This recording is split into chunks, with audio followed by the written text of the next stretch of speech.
Jama'a assalamu alaikum wa rahmatullahi ta'ala wa barakatuhu. Barkanmu da sake kasancewa da ku a daidai wannan lokaci a wannan tasha tamu mai albarka.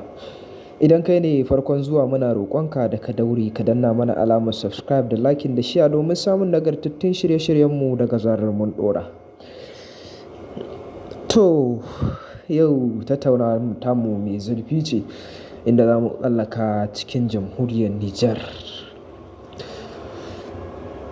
Matakin da gwamnatin mulkin soji ta jamhuriyar Nijar ke ɗauka a kan 'yan ƙasar na tsuke bakin aljihu ya bar baya da ƙura.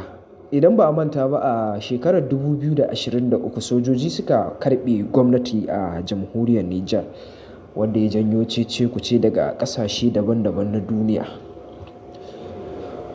Inda aka yi ta kai ruwa rana a cikin jamhuriyar Nijar ɗin wanda wasu daga cikin 'yan jamhuriyar Nijar suna ganin karɓe gwamnati da sojoji suka yi a matsayin babban laifi wanda suka durƙusar da dimokuraɗiyyar jamhuriyar Nijar.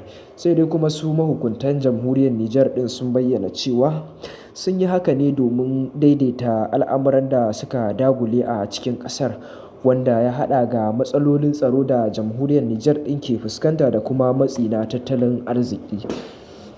Ana haka sai kuma gwamnatin mulkin sojin ta jamhuriyar Nijar ta bayyana cewa za ta kori dukkanin dakarun Faransa da ke zaune a cikin ƙasar ta tunda sun karɓe gwamnati halattacciya kuma gwamnatin mulkin dimokuraɗiyya.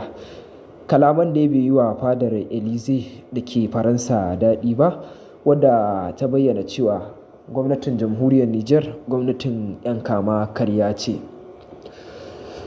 Tuni dai 'yan ƙasa suka fara na'am da salon mulkin Abdurrahman Chani, shugaban rundunar sojin ƙasar.